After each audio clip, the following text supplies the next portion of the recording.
La gloire de Jésus, la gloire divine jaillissant de l'éternelle communion d'amour entre le Père et le Fils, dépasse tout ce que nous pouvons concevoir et nous représenter.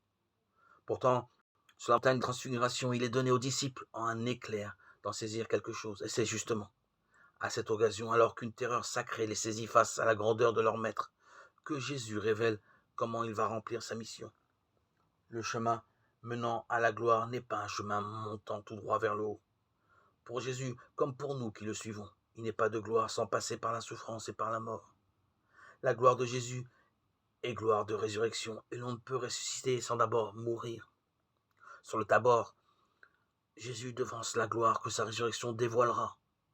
Les disciples qui le verront verser à Gethsémani une sueur de sang ont pour leur besoin d'un avant-goût du but final. Dieu s'y prend souvent ainsi avec les siens, dès le début du chemin. Il leur fait expérimenter quelque chose du but. C'est sa manière de nous indiquer la route.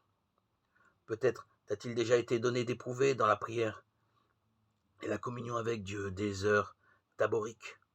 Ne le crois pas pour autant déjà arrivé.